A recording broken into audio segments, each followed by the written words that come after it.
Welcome to 95 news ప్రతిక్షణం ప్రజాక్షేమం కోసం bulletin లో ముందుగా హెడ్లైన్స్ చూద్దాం. జ్యూరిక్ విమానాశ్రయంలో మంత్రి కేటీఆర్ కు ఘన స్వాగతం పలికిన ఎన్ఆర్ఐలు. వరల్డ్ ఎకనామిక్ ఫోరం సదస్సులో పాల్గొనడానికి వెళ్లిన మంత్రి. ఖమ్మంలో బీఆర్ఎస్ తొలి భారీ బహిరంగ సభ సన్నాహక సమావేశం. ఈ సభ దేశ రాజకీయ చరిత్రలో నిలిచిపోతుందన్న మాజీ మంత్రి తుమ్మల. రాజన్న సిరిసిల్ల తంగళపల్లి మండలంలో 2 వర్గాల ఘర్షణ. భూ వివాదం నేపథ్యంలో పరస్పర దాడులు, ఒకరి పరిస్థితి విషమం. తూర్పు గోదావరి జిల్లా రావూరుపాడు గ్రామంలో యథేచ్ఛగా కోడి పందాలు. పోలీసుల ఆదేశాలు బేఖాతరు చేస్తూ బరులు నిర్వహిస్తున్న నిర్వాహకులు. ఇక డీటెయిల్స్ చూస్తే స్విట్జర్లాండ్ లోని దావోస్ లో జనవరి 16 నుండి 20వ తారీఖు వరకు జరగనున్న వరల్డ్ ఎకనామిక్ ఫోరం సదస్సులో పాల్గొనడానికి బయలుదేరిన తెలంగాణ ఐటీ పరిశ్రమల శాఖ మంత్రి కేటీఆర్ జ్యూరిక్ చేరుకున్నారు. ఎన్ఆర్ఐలు మంత్రి కేటీఆర్ కు జ్యూరిక్ విమానాశ్రయంలో ఘన స్వాగతం పలికారు. జ్యూరిక్ నగరంలోనే కాక స్విట్జర్లాండ్ లోని ఇతర నగరాలు, యూరోప్ లోని ఇతర దేశాల నుండి వచ్చిన ఎన్ఆర్ఐలు విమానాశ్రయంలో మంత్రికి స్వాగతం పలికారు. స్వాగతం పలికిన వారిలో స్విట్జర్లాండ్ బీఆర్ఎస్ శాఖ అధ్యక్షులు శ్రీధర్ గండే, ఇతర తెలుగు సంఘాల ప్రతినిధులు ఉన్నారు.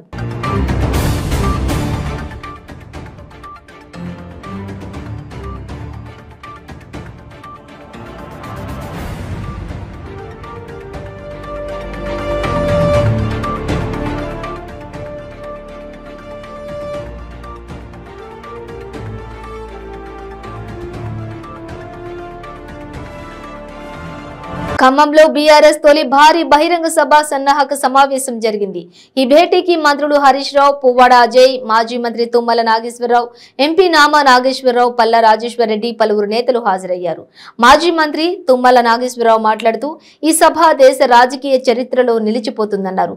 ఖమ్మం అభివృద్ధి చూసి సిరిసిల్ల, గజ్వేల్లో అభివృద్ధి జరగాలన్నారు. సీతారామ ప్రాజెక్టు ద్వారా 10 లక్షల ఎకరాలకు సాగునీరు ఇచ్చేలా నిర్మిస్తున్నామని అన్నారు. ఖమ్మంలో తాగునీరు కొరత లేకుండా చూశామని తెలిపారు. ఎకరం 15 కోట్లు వెంకటాపురం వాళ్ళు ఉన్నారా? ఎంతంటే మీ ఎకరం 15 కోట్లు అడుగుతున్నారు. ఆ రకంగా జిల్లా వ్యాప్తంగా అభివృద్ధిని విస్తరింపజేశాం. ఏ రంగంలో కూడా ఖమ్మం జిల్లా వెనకడిగేలా సీట్లు ఇచ్చే గణపతికి వెనకడిగేశాం. దానికి జిల్లా సమీకరణలో కొద్దిగా ఇబ్బంది జరిగిన వెనకడిగేయలేదు ముఖ్యమంత్రి గారు. మళ్ళీ కావాల్సినటువంటి పథకాలన్నింటినీ కూడా కొనసాగిస్తూ వచ్చాం. కాబట్టి ఆయన చేసినటువంటి ఈ కార్యక్రమానికి 45,000 కోట్లు ఒకే జిల్లాకి ఇచ్చినటువంటి ముఖ్యమంత్రి కేసీఆర్ గారు. కాబట్టి ఈనాడు ఉన్నటువంటి మనందరం కూడా ఆయన చేసినటువంటి ఈ ప్రక్రియకి, ఈ అభివృద్ధికి, ఈ సంక్షేమానికి ప్రతిఫలంగా రేపు 18వ తారీఖున ఆయనకి కన్నుల పండుగ బీఆర్ఎస్ సమావేశాన్ని పూర్తి చేయాల్సినటువంటి బాధ్యత మనందరికీ ఉంది అని చెప్పి మీకు ఈ సందర్భంగా మనం చేస్తున్నాం. ఆ ప్రతిఫలాలు అనుభవిస్తున్నటువంటి ఖమ్మం జిల్లా ప్రజలు ఆ యొక్క ఫలితాలు స్వయంగా వాళ్ళ అనుభవంలో ఉన్నటువంటి ఈనాటి ఖమ్మం జిల్లా ప్రజలకి నమ్మకంతో, విశ్వాసంతో వేదిక మీద ఉన్నటువంటి పెద్దల అందరి మీద నమ్మకం పెట్టి దేశ రాజకీయాల్లో మలుపు తిప్పేటటువంటి ఒక వినూత్నమైనటువంటి రాజకీయ ప్రక్రియకి, భారతదేశ ప్రజలు ఆకాంక్షిస్తున్నటువంటి పరిపాలనా విధానానికి ఖమ్మం బీఆర్ఎస్ సభ ఒక దిక్సూచి కావాలని, ఒక మార్గదర్శకం కావాలని, దాని ఆవిర్భావమే అద్భుతంగా ఉండాలని చెప్పి ముఖ్యమంత్రి గారు మన జిల్లాని ఎంచుకోవడం జరిగింది. దానికి తగ్గట్టుగా ఈ సమావేశం జరగబోతా ఉంది. తప్పకుండా ఆ సభని విజయవంతం చేయడానికి మీరు ఎక్కడి నుంచో కొంతమందిని తీసుకురావాలి, కానీ మీరు రావాల్సిన పని లేదు. ఇంట్లో నుంచి బయలుదేరితే గ్రౌండ్ దగ్గరకు వచ్చేస్తారు. కాబట్టి 50,000, 60,000 లెక్క కాదు మీకు. ఖమ్మం మొత్తం కూడా నియోజకవర్గం గ్రౌండ్ లో ముందుగా ఉండాల్సినటువంటి బాధ్యత మీదే. ఎక్కువ ఫలితాలు వచ్చింది కూడా మీకే వచ్చింది. కాబట్టి దయచేసి ఖమ్మం నియోజకవర్గమే పెద్ద ఎత్తున బాధ్యతలు తీసుకోవాలి. అజయ్ గారు, ఇతర ప్రముఖులు, ఎంపీ గారు, నామా గారు, ప్రజాప్రతినిధులందరూ కూడా బాధ్యతలు తీసుకున్నారు. కాబట్టి ఆ బాధ్యతకు తగ్గట్టుగా మీరు కూడా కర్తవ్య బోధన చేసుకొని మన రాజకీయ చరిత్రలో మనకు ఒక సువర్ణ అవకాశం. ఈ సభలో పాల్గొన్నాం. బీఆర్ఎస్ పార్టీలో మా భాగస్వామ్యం ఉంది. బీఆర్ఎస్ ఆవిర్భావం మా జిల్లాలో జరిగింది. కాబట్టి రేపు దేశంలో ఈ మార్పులు జరుగుతున్నాయి. దానికి కారణం ఖమ్మం జిల్లా చెప్పుకునేటటువంటి ఒక గర్వకారణమైనటువంటి ఒక ప్రక్రియలో భాగస్వాములు కావాలని చెప్పి మనందరినీ కోరుకుంటూ ఈ అవకాశం ఇచ్చినటువంటి మిత్రులకి మీకు ధన్యవాదాలు. సమయం కాదు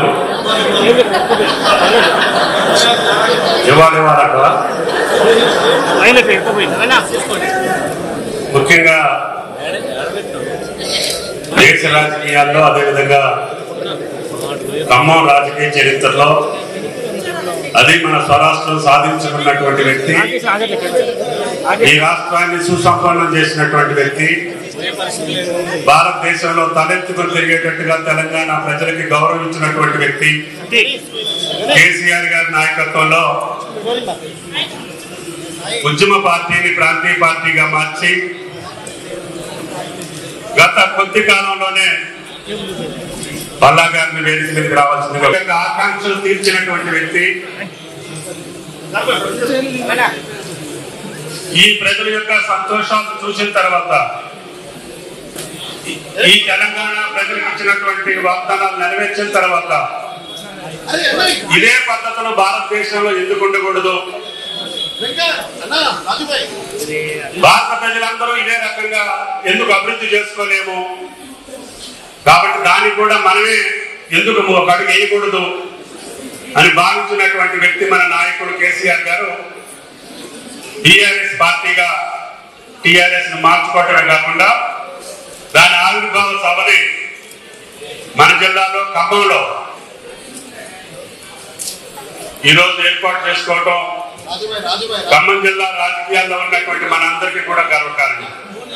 అందుకని సభాధ్యక్షులు మిత్రులు అజయ్ గారు, ముఖ్య అతిథి, నిర్వహణ బాధ్యతలు ఆయన భుజ స్కంధాల మీద వేసుకొని జిల్లా వ్యాప్తంగా ఈ యొక్క సభని విజయవంతం చేసి భారతదేశ రాజకీయ చరిత్రలో టిఆర్ఎస్ ఆవిర్భావం ఒక చారిత్రాత్మకమైనటువంటి సమావేశంగా తీర్చిదిద్దడానికి ఆహర్నిశలు కష్టపడుతున్నటువంటి హరీష్ గారికి, పార్లమెంట్ సభ్యులకి, శాసనసభ్యులకి, శాసన మండలి సభ్యులకి, ప్రజాప్రతినిధులకి, పత్రికా విలేకరులకి, ముఖ్య కార్యకర్తలకి, మిత్రులందరికీ నా హృదయపూర్వక నమస్కారం. పర్లేదు, మీ నియోజకవర్గానికి సంబంధించి టిఆర్ఎస్ కంటే ముందు ఖమ్మం, టిఆర్ఎస్ తర్వాత ఖమ్మం, మీ మనసుల్లో మీరే ఒక్కసారి ఆ దృశ్య రూపాన్ని మీరు చూసుకోండి. సాక్షాత్తు ఒక రాష్ట్రాధినేత, రాష్ట్ర ముఖ్యమంత్రి ఖమ్మం పట్టణానికి వచ్చి ఆయన గారికి మనం అంత సంతోషకరమైన రాజన్న సిరిసిల్ల తంగళ్లపల్లి మండలంలో భూ వివాదం నేపథ్యంలో ఇరు వర్గాల మధ్య ఘర్షణ నెలకొంది. గొడ్డళ్లు, కట్టెలతో పరస్పర దాడులకు పాల్పడ్డారు. ఈ ఘర్షణలో యువకుడికి తీవ్ర గాయాలయ్యాయి. పరిస్థితి విషమంగా ఉన్నట్టు సమాచారం. కేసు నమోదు చేసుకున్న పోలీసులు దర్యాప్తు చేపట్టారు.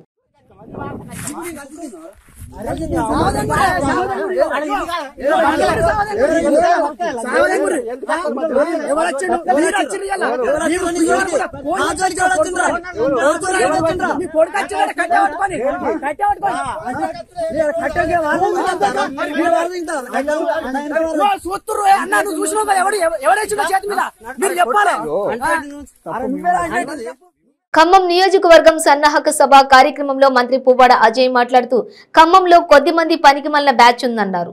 వాళ్ళకు అబద్ధాలు చెప్పడం తప్ప ఏమీ తెలియదన్నారు. బీజేపీ వాళ్లకు ఉన్నట్టు ఒక అబద్ధాల గ్రూప్ ఉందన్నారు. అజయ్ అన్న కూకట్పల్లి పోతుండు అని కొత్త ప్రచారం మొదలు పెట్టారని, కొంతమంది కూకట్పల్లి పోతాడని అంటున్నారని అన్నారు. ఈ అజయన్నం తట్టుకోవటం కష్టం. ఈయన కనుక హ్యాట్రిక్ కొట్టిందంటే మన ఫ్యూజులు మాడిపోతాయి, మనకి దిక్కు దివానం ఉండదని చెప్పి ఒక కొత్త ప్రచారం మొదలుపెట్టారు. ఏంటంటే అజయన్ అంట కూకట్పల్లి పోతాడంట, పీకటానికి పోతాడా? కూకట్పల్లి కూకటి వేళ్లతో అజయన్న ఇక్కడ వాళ్ళని పీకటానికి ఉన్నాడు తప్పే. ఇంత అద్భుతంగా ఖమ్మాన్ని అభివృద్ధి చేసుకొని ఇక్కడ కార్యకర్తలు, నాయకులు మీ గుండెల్లో నాకు స్థానం ఇస్తే ఇక్కడ వీళ్ళకి వీళ్ళ కుంభస్థానాలు కదిలిపోయినాయి. అందుకనే ఇక్కడ వీళ్ళ కూకటి వేళ్లతో పెగిలించగలిగిన శక్తి కేవలం మన టిఆర్ఎస్ పార్టీకి, అజయన్న సైన్యానికి ఉంది. కాబట్టి మళ్ళా వండుతున్నారు, అబద్ధపు ప్రచారాలు వండుతున్నారు అన్నమాట. అందుకని మీరు కూడా బాగా చెప్పండి. ఇది ఏం చెప్తారంటే మనం ఇంకా దంచాల్సిన బ్యాచ్ మూడోసారి ఉంది కాబట్టి వాళ్ళని దంచిన తర్వాత అజయ్ రెడ్డి అని పోతారని చెప్పారు. మూడోసారి బాగా దంచి అప్పుడు ఆ తర్వాత అజయ్ను ఏదైనా ఉంటే విశ్రమించే కార్యక్రమం చేస్తాడు. కానీ తప్పకుండా చెప్తున్నా, అంటే ఎంత భయపడుతున్నారంటే అజయ్ సైన్యం అన్నా అజయ్ అన్న ఎంత భయపడుతున్నారంటే ఏదో ఒకటి చేసి ఈడ నుంచి కాకపోతే నన్ను లోకం నుంచి అన్న పంపించన్నా సరే ప్రశాంతంగా ఉండాలని చూస్తున్నట్టున్నారు. ఇక్కడ కొంతమంది వాళ్ళకి వశపడతలేదు. పార్టీ ఐక్యంగా ఉంటే చూడలేని వాళ్ళు, లేదా కొంతమంది నాయకులు వాళ్ళకి పాపం పుట్టగతులు లేనోళ్ళు ఎవరైతే ఉన్నారో వాళ్ళకి ఎంతసేపు ఖమ్మం మీద బాగా రంది, ఖమ్మంలో ఉండలేనోళ్ళు, ఖమ్మంలో జీర్ణం కాలేనోళ్ళు, ఖమ్మంలో తింటే అరగనోళ్ళు చాలా మంది ఉన్నారు. వాళ్ళందరికీ ఏంటంటే ప్రాబ్లం ఏంటంటే అజయ్లతోనే ప్రాబ్లం. ఎందుకు వచ్చిండు ఈ అజయ్ కుమార్ ఖమ్మంకి? వచ్చి ఈ ఖమ్మాన్ని ఎందుకు ఇట్లా అభివృద్ధి చేసిండు? ఖమ్మంలో నలువైపులా అభివృద్ధికి ఎందుకు ఇంతగానం తెచ్చిండు? అట్లనే నలువైపులా మిరుమిడ్లు కొలిపే సెంట్రల్ లైటింగ్లు ఎందుకు పెట్టిండు? నలువైపులా కూడలని అభివృద్ధి చేసి ఫౌంటైన్లు ఎందుకు పెట్టిండు? నలువైపులా పార్కులు ఓపెన్ జిమ్లు ఎందుకు తయారు చేసిండు? నడిపొడ్డులో ఐటీఎం ఎందుకు కట్టిండు? ఆ పాత బస్ స్టాండ్ తీసి కొత్త బస్ స్టాండ్ ఎందుకు కట్టిండు? మళ్ళీ ఉన్న చోట ఉండకుండా పాత bus stand city bus stand ఎందుకు చేసిండు? కూరగాయల మార్కెట్లు ఎందుకు చేసిండు? ఈ రకంగా తిరుపతి జిల్లా రేణిగుంట సమీపంలో తెల్లవారుజామున జరిగిన రోడ్డు ప్రమాదంలో 2 దుర్మరణం పాలయ్యారు. హైదరాబాద్ నుంచి తిరుమల వెళ్తున్న కారు మామండూరు వద్ద ఆగి ఉన్న లారీని ఢీకొన్నది. ఈ ప్రమాదంలో నగేష్, శ్రవణ్ కుమార్ అనే 2 అక్కడికక్కడే మరణించారు. ప్రమాదంలో గాయపడిన అపర్ణ, స్వాతి, సంజన, లక్ష్మీనారాయణ్, రాధిక అనే 5గురిని తిరుపతి రుయా ఆసుపత్రికి తరలించిన పోలీసులు కేసు దర్యాప్తు చేస్తున్నారు.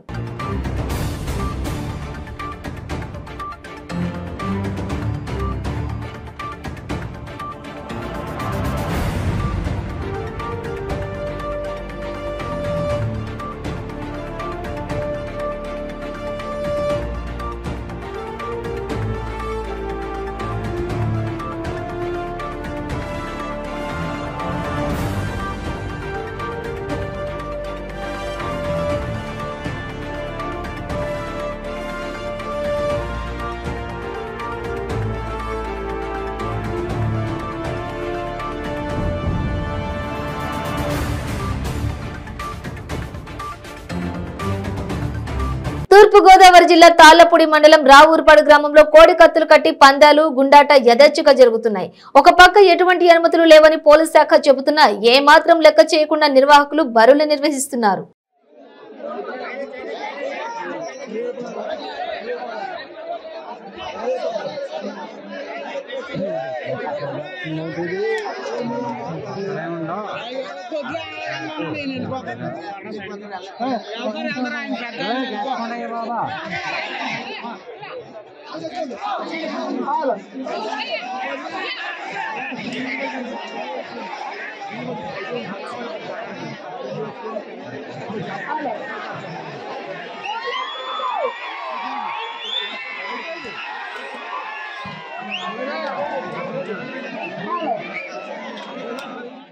తిరుపతి జిల్లా శ్రీకాళహస్తి పట్టణం ఎన్టీఆర్ నగర్ లో భార్యపై అనుమానంతో దారుణ హత్యకు పాల్పడ్డాడు.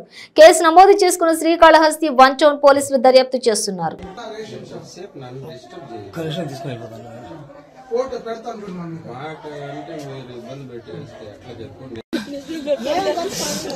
అమ్మా గొడు తలకాయ పక్కలు కొట్టేసి చంపేయినాడు ఆయన.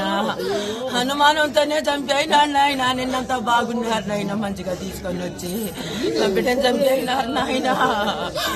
అయ్యో నిన్నంతా పనిచేయరా గట్టని నా బిడ్డ. అమ్మా ఇంటికాడనే తిన్నదమ్మా, ఇంటికాడే ఉండిందమ్మా. మా అమ్మ చేదాకా రానని చెప్పినప్పుడు దాకా నా ఉన్నారా, మంచిగా తీసుకొచ్చి చంపేసినాడమ్మా నా బిడ్డనే. అయ్యో అమ్మా నీ పని కానించే టైం అయిపోయింది, 9 పైన అయిపోయింది. వచ్చేసరికి ఏరమ్మా అంటే వాళ్ళ ఇంటికి పోయి ఉండారమ్మా అన్నదమ్మా. బిడ్డలేమ్మా ఇక్కడ బండేసానంటే బిడ్డని నాడు బండేసేసి వాళ్ళిద్దరు చేసి వాళ్ళు ఊరికి పోయిండారు. నా కొడుకు వాడికి ఫోన్ చేస్తే వాడు వాళ్ళ అక్కకి ఫోన్ చేసి ఈ మాదిరితో ఆ గుమాన్ చంపేసి ఉన్నాడంట, తలుపు తాళం వేసుకొని వచ్చి ఉన్నాడంట, కట్టబోక అంటే ఆ పిల్ల పరిగెత్తుకుంటా వచ్చి నేను పని కాడి నుంచి వచ్చి ఏమైనా అంటే చెప్తావు చెల్లిని చంపేసి తాళం వేసుకుపోయినాడంట అమ్మ అని అంటే వచ్చి తలుపు పగలగొట్టి నేను చూస్తే ఇంకేమేమో అయ్యా గుమాన్ చంపేసి ఎప్పుడు చంపేసి ఉన్నాడయ్యా, ఇప్పుడు చంపేనాడానయ్యా. అయ్యో అమ్మా చంపేనాడమ్మా, అనుమానంతోనే చంపేనాడమ్మా నా బిడ్డని.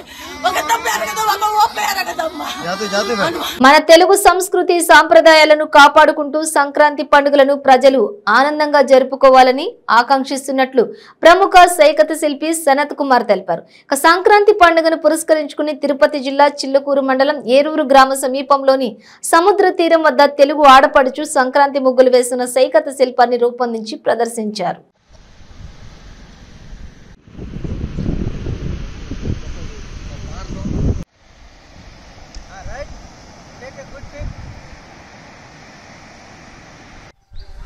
అందరికీ సంక్రాంతి శుభాకాంక్షలు. నా పేరు సనత్ కుమార్, మాది చిల్లకూరు మండలం ఏరూరు గ్రామం తిరుపతి జిల్లా.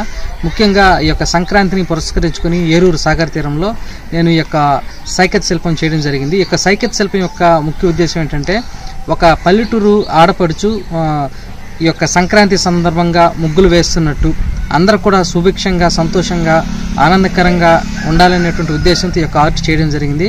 మరి ముఖ్యంగా మనం చూసినట్లయితే ఈ యొక్క సంక్రాంతి పండుగ అనేది అందరూ కూడా బంధువులు అందరూ కూడా కలిసికట్టుగా జరుపుకునేటువంటి పండుగ. అలాగే సిరి సంపదలతో కూడినటువంటి పండుగ. అందరూ కూడా పంటల్ని సమృద్ధిగా పండించి అది ఇళ్ళకి చేర్చుకొని సంతోషంగా చేసుకునేటువంటి సాంప్రదాయకమైనటువంటి పండుగ కనుక నేను ఈ యొక్క ఆర్ట్ని నేను చేయడం జరిగింది. మరి ముఖ్యంగా అందరికి కూడా సంక్రాంతి శుభాకాంక్షలు తెలియజేస్తున్నాను. Thank you. సంక్రాంతి పండుగను ఘనంగా జరుపుకునేందుకు విశాఖ నగర వాసులు స్వస్థలాలకు తరలి వెళ్లారు. దీంతో విజయనగరం, అనకాపల్లి తదితర ప్రాంతాలకు వెళ్లే రోడ్లపై వాహనాల రద్దీ కనిపించగా అటువైపు నుంచి నగరానికి వచ్చే రోడ్లు నిర్మానుష్యంగా మారాయి. దీంతో నిత్యం వాహనాలు జనాలతో రద్దీగా కనిపించే కీలక కూడళ్లు రహదారులు ఖాళీగా దర్శనమిచ్చాయి.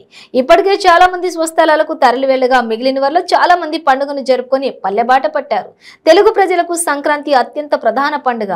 ఉద్యోగ, ఉపాధి, వ్యాపార, విద్యావసరాల నిమిత్తం ఎక్కడెక్కడో స్థిరపడిన వారంతా సంక్రాంతికి స్వస్థలాలకు చేరుకుని పండుగ జరుపుకునేందుకు ఆసక్తి చూపుతారు. విశాఖ నగరంలో నివసిస్తున్న వారిలో అత్యధికులు ఉత్తరాంధ్రతో పాటు వేర్వేరు ప్రాంతాలకు చెందిన వారే. ఏడాదంతా ఉద్యోగం, వ్యాపారం, ఇతర కార్యకలాపాల్లో, ఇతర వ్యాపకాల్లో బిజీగా గడిపిన వారంతా సంక్రాంతికి స్వస్థలాలకు వెళ్లి కుటుంబ సభ్యులు, బంధుమిత్రులతో కలిసి ఆనందంగా గడుపుతారు. విద్యా సంస్థలకు ప్రభుత్వం ఈ నెల 12 నుంచి 18 వరకు సెలవులు ప్రకటించింది. దీంతో చాలా మంది సంక్రాంతి ప్రయాణాలు పెట్టుకున్నారు.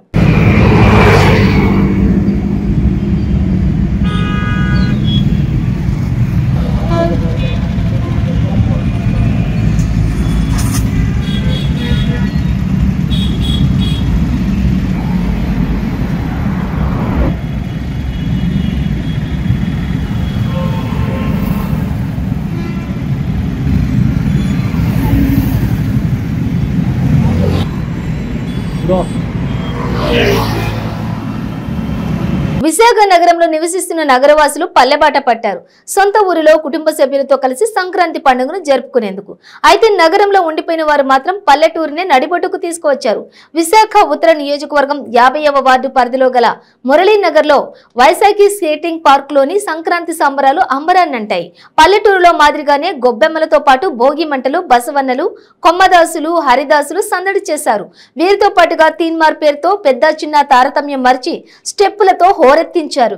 మురళీనగర్ వాసులు అందరూ ఒకే వద్దకు చేరుకుని సామూహిక సంక్రాంతి సంబరాలను నిర్వహించుకుని తమ సొంత ఊరిలో జ్ఞాపకాలను గుర్తు చేసుకున్నారు.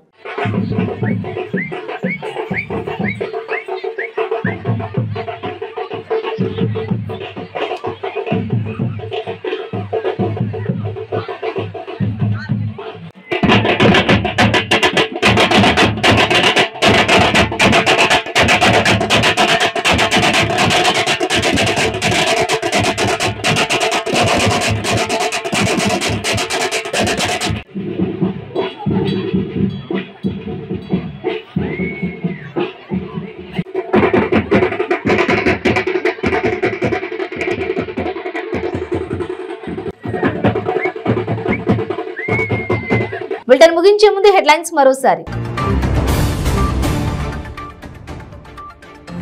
జ్యూరిక్ విమానాశ్రయంలో మంత్రి కేటీఆర్ కు ఘన స్వాగతం పలికిన ఎన్ఆర్ఐలు.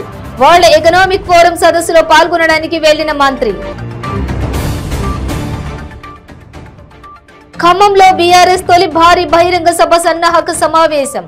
ఈ సభ దేశ రాజకీయ చరిత్రలో నిలిచిపోతుందన్న మాజీ మంత్రి తుమ్మల.